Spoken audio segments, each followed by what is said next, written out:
everyone, I'm Stephanie Arell, and I am going to talk about something exciting today. And that's about how spirituality, and my conception of it, and what I'd like to support people experimenting with, as not being something out there away from us, but something that we can not only experience internally, but which involves our inhabiting our bodies. And I'll start with a little bit of an anecdote. I teach theology, and I work in trauma theory and theology, but I teach religion essentially. And I was invited once, as a result of the book I published on shame, to be on a podcast where the podcast host was talking to people about how their experience in religion shamed or had them feel ashamed of their bodies, and therefore their bodies didn't have a place in their spiritual life or experience. And I didn't really know exactly what the questions would be like, but as soon as the host started asking me questions, I said, I'm not a good candidate for this podcast because I don't have this experience. And I did not understand the extent to which, until I started working in this industry, where people have had the experience of having their bodies being really removed from their religious or spiritual or theological lives. I feel really privileged to have grown up in an environment where my body was really celebrated in the experience of religion. My mother is very good at design and artsy things and interior design. And when I was little, she was tasked at our church, I grew up Catholic, to create rooms. And she might have volunteered, she might have not been tasked because she really liked doing these kind of things. To create rooms before Easter. They were our Sunday school rooms. So they had within them different scenes of Jesus's time with the cross. She decorated the room like the garden in which Jesus prayed before he was executed. So when he walked in, there was trees and branches everywhere, and the room was dark with kind of like a curtain fabric with dry ice, so that ice that evaporates, so there was steam all in the room. And basically you would walk in, enter the space. It was very physical, very guttural, very sensual even. There was music playing, and I would go in and, as a kid, and kneel and pray and be a part of this scene and imagine myself participating somehow in this ritual of preparation for Holy Week or during Holy Week. For me, that was very, very embodied. And that story is one that I use to illustrate a little bit of what I mean when I say that our spirituality includes our inhabiting of our body. And I'll give you another anecdote. The idea of being on a mountain or being on the ocean and having the immensity of the world in front of you and recognizing your own smallness, or being in touch with something bigger than yourself that may wow your senses while simultaneously provoking a kind of self-reflection, an internal conversation, especially if you're by yourself in these moments, that can facilitate a really, really rich self-growth or moment of self-growth, but also a connection to your spiritual self, which is in fact really embodied. Many, many, many people think that spirituality is about transcending your body, getting out of your body, thinking about an afterlife that's not your body. But I think when we look at what a lot of us have been through in the reality of trauma, of violent circumstances, of religious conflict, those things give the impression or even support dissociation from the body. But in fact, this inhabiting our body gives us the greatest strength. And I'm thinking about a scholar who works with refugees, Richard Mollica, and one thing that he writes a lot about, and which is also very prevalent in somatic experiencing therapy, is this concept that we have this inner life and inner resourcing at a biological level that can help us recover and heal wounding, if healing is the right word, but to mend internally. But our bodies also are part of our spiritual awakening journeys and recovery from trauma. And I don't think we can eradicate spirituality from that equation. And I think that the body is inherently part of that.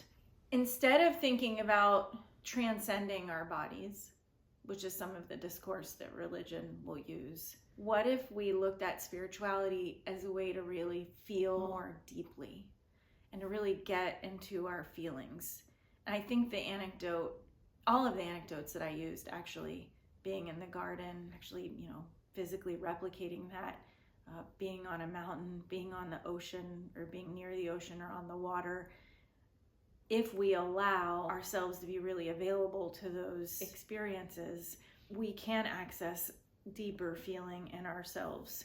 And that might actually be scary for some people, but I also think it's useful to think about as a spiritual experience. So what gets us away from that, right? What kind of interferes? I think sometimes for, people in my field of work, and even, those of you in school, this immersion in intellectual capacity and production, in a lot of thinking, a lot of reading, that can create some distance from our physicality and lead to a little bit of distance from our spirituality as physical beings, as embodied beings. And finding ways to get connected to our physicality as a part of a spiritual practice can kind of help disrupt that. I think another way that people become disembodied and get away from their bodies as part of their spiritual experience has to do with thinking about having like a spiritual awakening where there's this greater consciousness. Now, sometimes some modalities, and I'm specifically thinking about maybe a yoga practice or a yoga retreat, that's aim is to lead to some kind of higher thinking or attachment to purpose, which I think is part of what spirituality is, like thinking about meaning in the world and your own purpose. Those physical modalities can help lead to that, but I would really be cautious about practices that promise a spiritual awakening or even a psychological awakening that don't look at your body as part of that process. And your body is sacred, right? As your body is some kind of sacred ground that requires your care, your nurturing, your presence, requires activity, requires your love. All of those things are involved, I think, in a spiritual practice and in this spiritual habits that lead us to be more like fully centered humans. And third, and maybe a little scarier, and something that I've talked about in other videos, has to do with, having trauma histories and being pretty disconnected from our bodies, or actually, after we've been violated in some way, like our bodies feeling not like the greatest place to be. So there's a numbing out or dissociative process in relationship to things that we feel. If you have any kind of violence around intimacy or sex, that's going to manifest in your ability to experience sexual pleasure, which can be part of your spiritual life, right? Thinking about these things and how we can re-inhabit our bodies is really radical and really, to me, spiritual, because it's part of our whole self, right?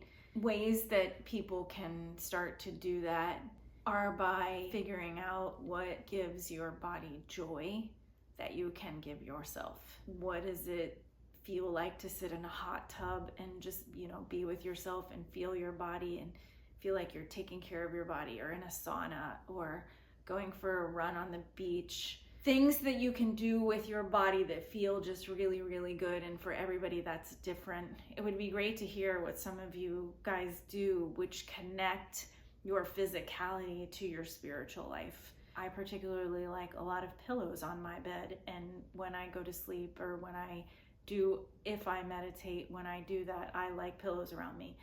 One of the ways that I meditate is by like free writing, which can be a little bit intellectual. So I try to balance that with things that are more physical in terms of my spiritual well-being.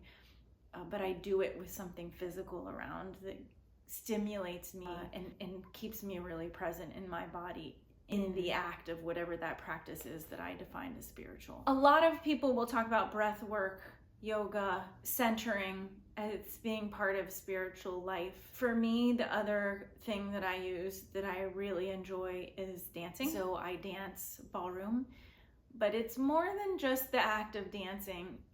I really think about it as sometimes the prep, like even articulating my joints and getting blood going through my body really slowly with some methodical movement as being part of a spiritual practice. How I would define that for you ways to think about what does it mean to say spiritual practice is embodied is how we feel deeply. What do we do that helps us feel deeply? And feel deeply and fully anything that we may feel. So maybe that's sadness, maybe that's joy, maybe that's wonder, awe, curiosity, fear even, and feeling things can often lead us to other new experiences or insights, which is spiritual. I think what happens when we can access that kind of inner core, which is not outside of us floating around, but deeply inside of us and is deeply felt, that increases our sense of self-trust, our awareness of our intuition, and I also think our deep connection with other people and perhaps with nature. All of those things to me help define what it means to say spirituality as being inherently about inhabiting our bodies. Thanks.